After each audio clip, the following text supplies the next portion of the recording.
Assalamualaikum warahmatullahi wabarakatuh. Halo semuanya, kami dari kelas 447 D3 Akuntansi 2019 ingin memaparkan sebuah materi dari akuntansi gaya 2, yaitu konsep inventory costing. Nah, di sini kami masih dengan anggota kelompok yang sama. Akan tetapi, izinkan saya mewakili kelompok 2 untuk memperkenalkan diri kami kembali. Yang pertama ada saya sendiri, Alfredo Refki Fitroni, absen 2, yang akan menjelaskan bagian materi tentang full costing. Rekan saya yang pertama ada Hidayatul Adawiyah Yustin, absen 13, yang akan menjelaskan bagian materi tentang direct costing. Dan rekan saya yang kedua ada Safira Intan Rengganis, absen 23, yang akan menjelaskan bagian materi tentang rekonsiliasi antara full costing dan direct costing. Nah, setelah selesai perkenalannya, kita langsung aja ke pembahasan materinya. Pembahasan materi pertama mengenai full costing akan dijelaskan oleh Alfredo. Untuk Aldo, dipersilakan. Baik, di sini saya Alfredo Refki akan menjelaskan tentang full costing atau absorption costing. Nah, selanjutnya yang pertama kita bahas dulu konsep dasar dari full costing tersebut. Apa sih konsep dasar dari full costing? Full costing merupakan metode penentuan harga pokok produk yang membebankan seluruh biaya produksi kepada produk. Dalam metode full costing, semua unsur biaya produksi, baik biaya tetap maupun biaya variabel, dihitung sebagai harga pokok produksi. Nah, jadi kalau di full costing ini, baik biaya variabel atau biaya tetap yang muncul nanti akan dibebankan sebagai harga pokok produksi.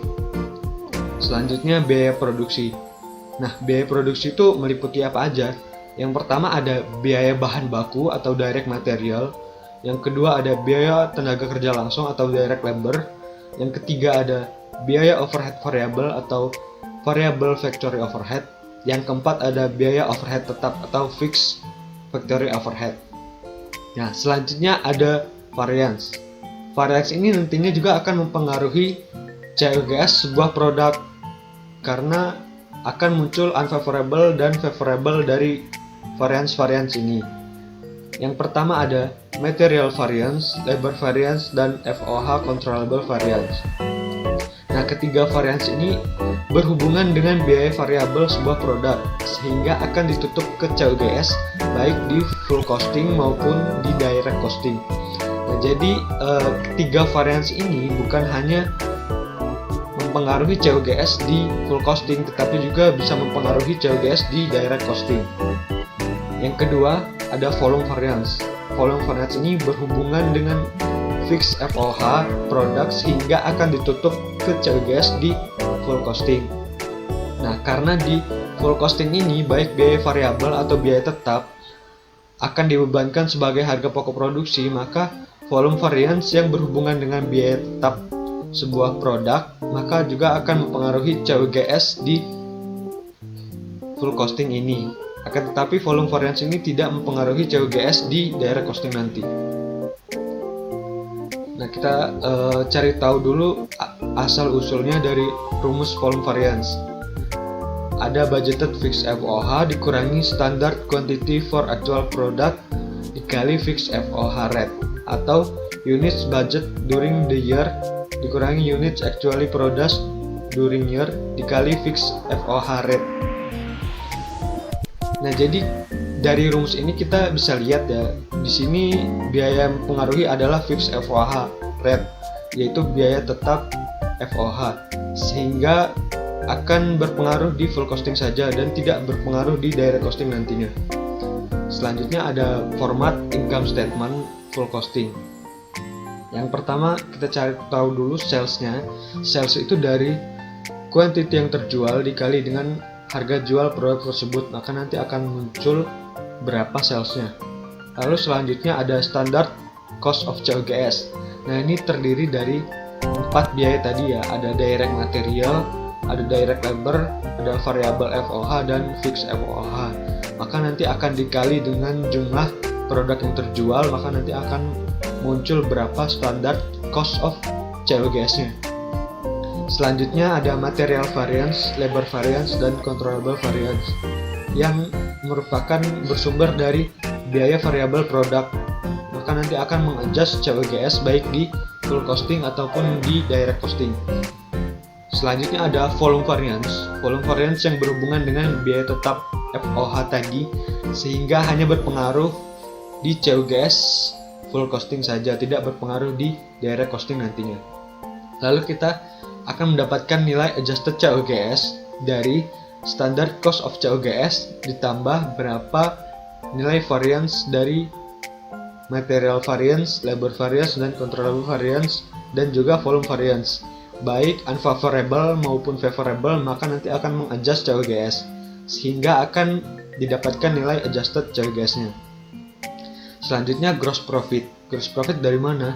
Gross profit itu dari sales dikurangi dengan adjusted COGS tadi, maka akan ketemu nilai gross profitnya. Lalu selanjutnya, jika ada sales expense maupun general and administrative expense, maka kedua expense tersebut akan ditambah dan mengurangi nilai gross profit tadi, sehingga akan ditemui operating income dari full costing tadi. Selanjutnya kita langsung ke soal ya. Di sini kelompok kami bahas dari soal problem 23 di buku Carter. Kita lihat diketahuinya ya. Diketahuinya direct material sebesar $2, direct labor sebesar $3, variable FOH sebesar $1, fixed FOH sebesar $3. Sehingga kita ketemu standar cost of COGS-nya sebesar $9 per unit. Sehingga apabila kita kali dengan unit yang terjual, maka nanti akan ketemu standar cost of COGS-nya 432.000. Lalu selanjutnya ada standard quantity atau unit budgeted. Ini kita lihat dari sini ya, 50.000 unit. Lalu ada selling price per unit, ada $16. Kita ambil dari sini, dari selling price of each unit of product ada $16.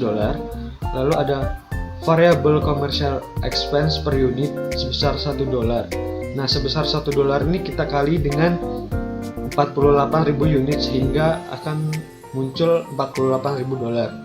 Lalu ada fixed commercial expense $99.000. Dari sini fixed commercial expense total $99.000. Lalu unit terjual ada 48.000 unit. Dijelaskan di soal ada 48.000 unit sudah terjual, dan unit yang diproduksi sebesar 51.000 unit. Nah, di sini ada juga variable cost variance sebesar 1.000 dan unfavorable. Dijelaskan di soal variable cost variance in amount $1.000 unfavorable. Lalu kita akan mencari nilai volume variance. Volume variance ini kita dapat dari standar quantity dikurangi dengan unit yang diproduksi, maka hasil selisihnya akan dikali dengan fixed FOH rate, akan muncul nilai volume variance-nya, yaitu di sini minus 3.000 ya. Jadi volume variance-nya favorable ya. Berbeda dengan variable cost variance-nya yang tadi yang unfavorable sebesar $1.000. Lalu kita lanjut ke income statement full costing-nya. Sales kita cari dari harga per unit dikali dengan 48.000 unit yang terjual, maka akan muncul $768.000. Lalu standard cost of COGS. Standard cost of COGS ini dari tadi ya, totalnya ada $9 dikali dengan 48.000 unit yang terjual, sehingga akan muncul standard cost of COGS-nya sebesar $432.000. Lalu tadi ada diketahui variable cost variance yang unfavorable sebesar $1.000, sehingga ini akan menambah nilai COGS. Lalu selanjutnya kita tadi sudah mencari volume variance sebesar minus $3.000 yang favorable. jika favorable maka akan mengurangi nilai COGS, sehingga adjusted COGS-nya didapat dari standard cost of COGS tadi ditambah variable cost variance yang unfavorable dikurangi dengan volume variance yang favorable, maka akan muncul nilai adjusted COGS-nya sebesar $430.000. Nah, sini $430.000. Lalu kita cari gross profit-nya dari sales dikurangi dengan adjusted COGS, maka akan ketemu nilai gross profit-nya sebesar $338.000. Nah, tadi di soal disebutkan ada variable commercial expense dan fixed commercial expense. Tadi variable commercial expense-nya per unit ada $1, yang terjual ada 48.000 unit, sehingga nilai variable commercial expense-nya sebesar $48.000. Nah, lalu ada juga fixed commercial expense diketahui di soal sebesar $99.000. Maka akan kita tambah keduanya, akan didapatkan nilai sebesar $147.000. Sehingga untuk mencari operating income di full costingnya dari gross profit yang ada, kita kurangi dengan commercial expense tadi, maka akan muncul operating income di full costing ini. Nah, sekian pembahasan full costing dari saya. Selanjutnya pembahasan direct costing akan disampaikan oleh teman saya Hidayatul. Kepada Hidayatul saya persilahkan. Terima kasih. Saya akan menjelaskan tentang direct costing. Nah, apa sih konsep dasar dari direct costing ini? Direct costing fokus mengenai apa yang kita bebankan manufaktur itu kepada produk kita. Yang mana yang kita bebankan, bagaimana kita membayarnya. Nah, manufacturing cost itu terdiri dari variable cost dan fixed cost. Variable cost itu dapat berupa direct material, direct labor, ataupun variable overhead pabrik. Sedangkan fixed cost biasanya hanya terdiri dari fixed overhead pabrik. Nah, direct costing ini disebut juga dengan variable costing atau juga marginal costing.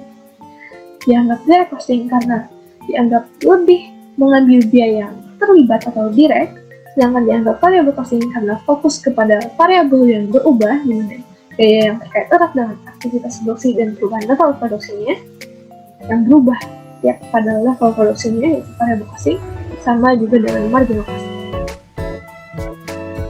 Akan tetapi tidak ada istilah yang benar-benar tepat menjelaskan apa direct costing atau variable costing ini. Jika kita menganggap itu direct costing, maka sebenarnya kurang tepat karena fixed FOK tidak dimasukkan ke dalam produk. Sedangkan kalau variable costing atau marginal costing, biaya yang bersifat variabel seperti variabel manufaktur yang biaya variabel pemasaran atau biaya variabel penyimpanan tidak juga dimasukkan ke dalam beban produk. Nah, karena itu istilah-istilah ini memang sepertinya agak kurang dapat menjelaskan secara akurat atau secara sempurna tentang apa itu penggunaan direct costing.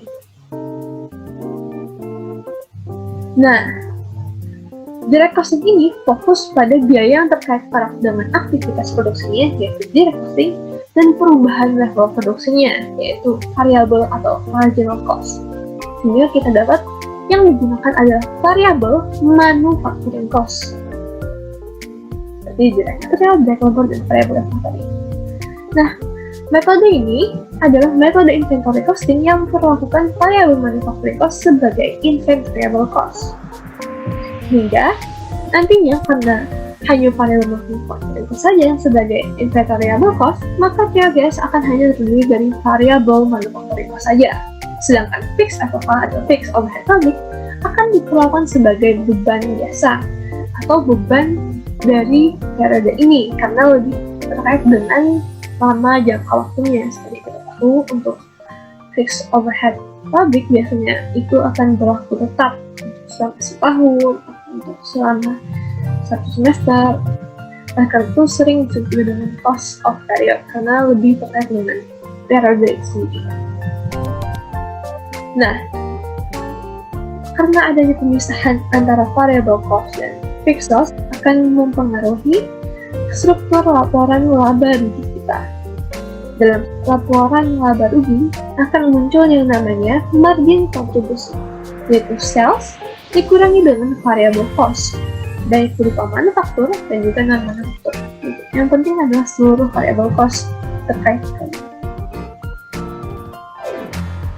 Nah, ini di sini adalah contoh laporan laba rugi yang menerapkan direct costing. Sales seperti biasa tetap terdiri dari hasil pengalian unit sold atau unit yang terjual dengan harganya.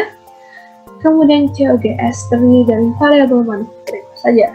Nah, cost of goods sold ini sendiri cara menemukannya agak berbeda tergantung dari metode costing yang kita gunakan, apakah actual costing, ataukah normal costing, ataukah standar costing.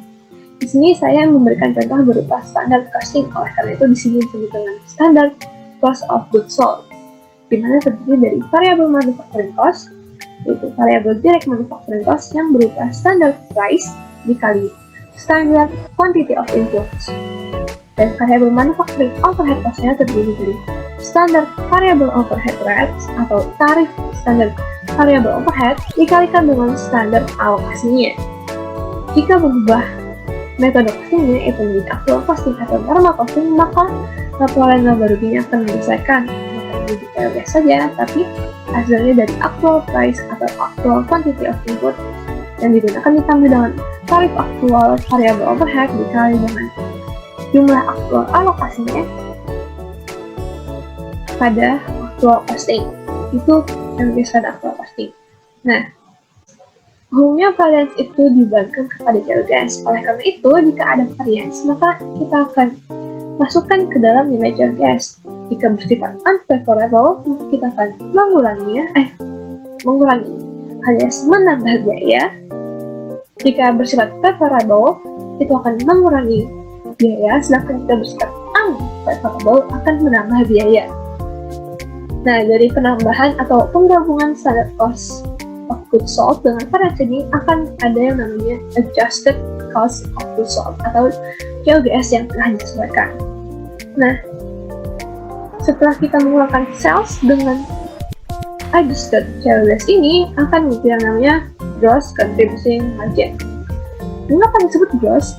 Karena margin kontribusi yang sepenuhnya adalah sales dikurangi dengan seluruh variable cost. Sedangkan pada gross contributing margin ini kita baru mengurangi variable manufacturing cost. Nah, oleh karena itu setelahnya kita akan mengurangi dengan variable expense lainnya seperti variable marketing ataupun variable administratif atau bisa saja ada variable advertising. Nah, setelah pengurangan antara gross contribution margin dengan other variable for expense atau beban variable lainnya akan dihasilkan yang namanya contribution margin karena kita telah mengurangkan seluruh variable cost kepada sales. Nah, setelah itu kita akan menguranginya dengan beban tetap karena beban tetap telah dipisahkan dari variable cost tadi. Nah, beban tetap ini terdiri dari beban tetap manufaktur dan beban tetap non-manufaktur. Untuk beban tetap manufaktur itu biasanya terdiri dari fixed factory overhead. Untuk yang non-manufaktur biasanya itu bisa terdiri dari fixed marketing ataupun fixed administrative expense. Kemudian dijumlahkan keduanya untuk menghasilkan total biaya fix. Setelah kita mengurangkan kontribusi margin dengan total biaya tetap, akan dihasilkan operating income pada direct costing basis. Contohnya saja adalah seperti berikut ini. Di sini disebutkan bahwa perusahaan pasif mengembangkan tarif standar unit cost 100% pada kapasitas produk normalnya, yaitu 50.000 unit per tahun. Berikut adalah biayanya. Yang pertama adalah direct material, yaitu $2. Yang kedua adalah direct labor, yaitu sebesar $3. Yang ketiga adalah variable factory antara overhead, yaitu $1. Nah, karena kita berada pada standar direct costing, karena kita menggunakan direct costing, maka kita akan memisahkan antara biaya variabel dengan biaya manufacturing yang tetap. Nah, karena itu, saya menjumlahkan ketiga cost yang bersifat variabel ini menjadi satu, yaitu standar variabel manufacturing cost. Atau lebih tepatnya standar variabel cost saja. Karena ini khusus untuk CLGS-nya. Yang kita gunakan hasilnya adalah $6 per unit. Nah, kemudian ada fixed factory overhead, yaitu $3. Sehingga jika kita gunakan, dapat ditemukan juga standar unit cost yang berupa full cost sebesar $15 per unit. Tetapi yang kita gunakan untuk CLGS adalah yang $6 ini. Nah, setelah itu, kita ketahui ada harga jual unitnya sebesar $16 dan ada variabel commercial expense yang tarifnya adalah $1 per unit. Kemudian diketahui juga kita memproduksi 51.000 dan menjual 48.000. Nah, untuk fixed factory overhead sendiri, karena kita akan memisahkan beban yang tetap, maka kita akan menghitung, maka akan lebih mudah jika kita menghitung berapa sebenarnya biaya tetap factory overhead ini. Nah, karena yang digunakan adalah 30.000 unit dalam menerapkan standar tarif per unitnya, maka kita akan mengkalikan 50.000 unit dengan tarif per unitnya, yaitu $3. Sehingga temukan total biaya factory overhead tetap sebesar 150.000. Nah, di sini ada 3 pertanyaan. Yang nomor 1 tadi telah dijelaskan oleh Aldo. Sedangkan saya akan fokus kepada nomor 2, yaitu tentang direct costing sendiri. Kita akan membuat campuran laba rugi yang menggunakan basis direct costing. Nah, seperti yang saya sebutkan pada materi, sales terdiri dari unit sold dikali dengan selling price. Nah, karena itu, sales terdiri dari unit yang terjual, yaitu 48.000, dikalikan dengan tarif harga yang diterapkan atau yang ditetapkan, yaitu $16 per unitnya. Jadi kita kalikan 48.000 dikali 16, hasilnya adalah 768.000. Kemudian kita bebankan COGS atau cost of goods sold-nya. Karena kita menggunakan direct costing, maka kita hanya menggunakan variable costing saja, yaitu variable costnya bisa kita lihat di sebelahnya tadi $6. Sehingga di sini hanya terdiri dari 48.000 unit yang terjual dikalikan dengan tarif variable costnya, yaitu $6, sehingga dapat 288.000. Nah, seperti yang saya sebutkan sebelumnya, terkadang kita akan diminta untuk membebankan variance kepada CLGS. Nah, di sini di dalam soal sebenarnya disebutkan bahwa dalam standard cost variance, nah dalam soal ini disebutkan bahwa standard cost variance akan dibebankan kepada CLGS pada akhir variabel. Karena kita akan membebankan pada situ. Karena bersifat unfavorable, maka itu akan menambah beban. Jika bersifat favorable, maka itu akan mengurangi beban. Nah, karena di sini unfavorable, maka itu akan menambahkan beban. Sehingga nantinya untuk mendapatkan gross contribution margin, kita akan mengurangi sales dengan standar variable cost 200.000 dan net unfavorable variable cost variance, yaitu 1.000. Itu 768.000 dikurangi 200.000 dikurangi 1.000, sehingga ada 479.000. Setelah itu kita akan mencari variable commercial expense. Diketahui variable commercial expense-nya adalah $1. Nah, untuk commercial expense, umumnya beban itu ditetapkan kepada jumlah barang yang terjual. Oleh karena itu, di sini menemukan total variable commercial expense, kita mengalihkan tarifnya dengan jumlah unit yang terjual, yaitu 48.000 dikali dengan $1. Sehingga didapatkan 48.000. Kita kurangkan dengan gross contribution margin lagi, menghasilkan kontribusi margin sebesar 431.000. Nah, setelah itu barulah kita kurangkan dengan biaya-biaya tetap. Nah, di sini hanya ada dua biaya tetap, yaitu factory overhead, biaya termanufaktur, dan biaya non-manufaktur berupa commercial expense sebesar 99.000.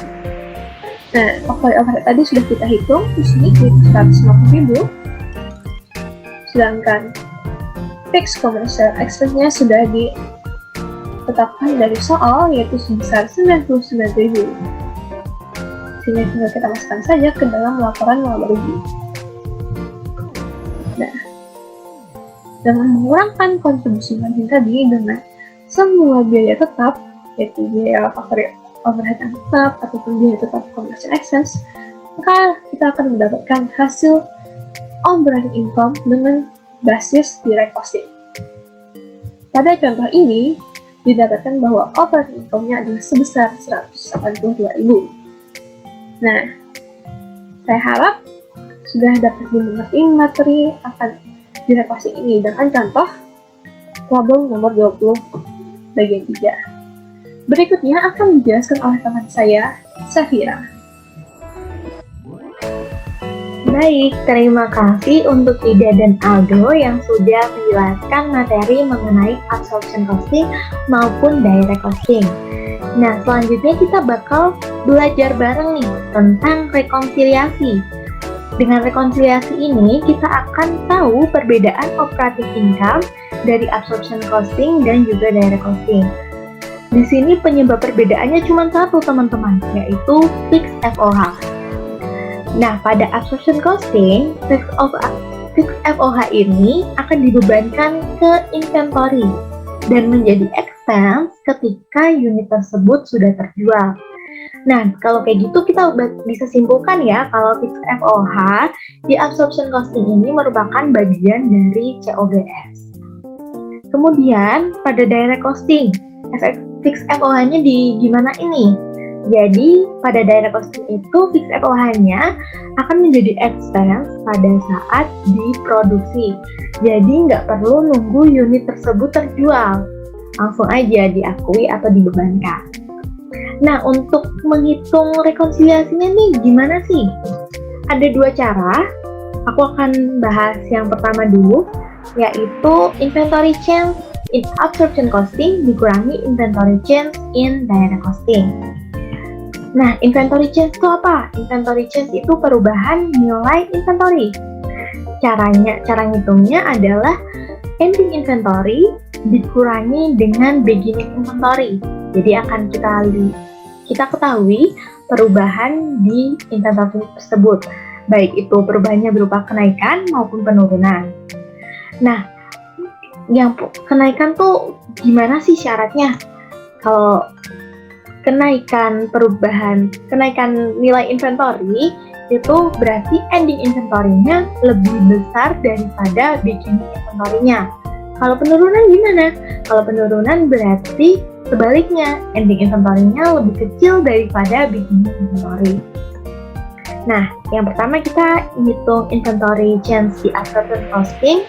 Kalau sudah ketemu, kita lanjut untuk cari inventory change di direct costing. Dan kalau udah ketemu dua-duanya nih, kita bisa tahu solusinya, yaitu dari inventory change di absorption costing dikurangi dengan inventory change di direct costing. Kemudian yang kedua, yang kedua ini kita nggak usah lihat inventory-nya, kita langsung lihat ke unit yang diproduksi perusahaan dan juga unit yang telah terjual. Nah, kalau kita udah tahu nih, berapa sih jumlah produk yang diproduksi perusahaan dan berapa sih jumlah produk itu yang udah terjual, nanti kita akan tahu unit in finished goods inventory. Unit in finished goods inventory ini kan berarti jumlah inventory yang masih ada di perusahaan ya. Berarti cara ngitungnya gimana? Cara ngitungnya itu adalah unit produce atau unit yang diproduksi dikurangi dengan unit yang sudah terjual. Kalau udah ketemu nih unit in finished goods inventory, kita kalikan sama fixed FOH rate. Kenapa dikalikan? Buat mencari selisihnya, buat mencari perbedaannya. Nah, teman-teman, yang perlu aku garis bawahi di sini adalah fixed FOH rate yang digunakan untuk kalian ini itu adalah fixed FOH rate dalam absorption costing. Selanjutnya, kita akan lanjut ke soal. Sama seperti Ida dan Aldo tadi, di sini kita bakal ngebahas soal dari buku chapter, yaitu P23. Dari perhitungan Aldo sama Ida, tadi kita ketahui ya, kalau operating income absorption costing itu ada 191.000. Sedangkan operating income dari direct cost itu 182.000. Di sini kita dapat selisihnya 9.000 ini dari mana sih? Nah, selisihnya ini dari operating income absorption costing dikurangi dengan operating income direct costing. Jadi 191.000 dikurangi 182.000, 9.000 hasilnya. Nah, setelah itu kita mau rekonsiliasi nih, pakai cara yang udah aku sebutin tadi. Ada dua cara, yaitu inventory change sama cari unit yang diproduksi dan unit terjual. Nah, karena dalam soal ini kita nggak ada ngelihat beginning inventory, kita nggak tahu ending inventory-nya berapa, berarti kita nggak bisa pakai cara yang pertama tadi. Nah, kita pakai cara yang mana dong berarti? Kita pakai cara kedua ya teman-teman ya, yang dimana unit yang diproduksi kita ketahui di sini ada 51.000 unit. Dan unit yang terjual yaitu 48.000 unit. Nah, kalau kayak gitu kita tahu dong ya, finished good inventory-nya berapa? Finished good inventory itu adalah unit yang diproduksi perusahaan dikurangi dengan unit yang terjual. Di sini kita lihat 3.000 jumlah unit di finished good inventory. Kemudian untuk mencari selisihnya nih, kita harus kalikan dengan tarif fixed FOH-nya. Tarif fixed FOH-nya berapa nih? Di sini di soal udah diketahui kalau tarif fixed FOH-nya ada $3. Jadi, kalau gitu kita tinggal kaliin aja nih jumlah unit pada finished good inventory dengan tarif fixed FOH. Dan hasilnya adalah 9.000. Wih, sama nih, udah sama yang di atas ini. Jadi, begitu cara untuk menghitung rekonsiliasi operating income absorption costing dan direct costing. Sekian. Demikian tadi pembahasan dan penjelasan dari kelompok kami. Kami akhiri sampai sini. Terima kasih, semoga bermanfaat. Wassalamualaikum warahmatullahi wabarakatuh.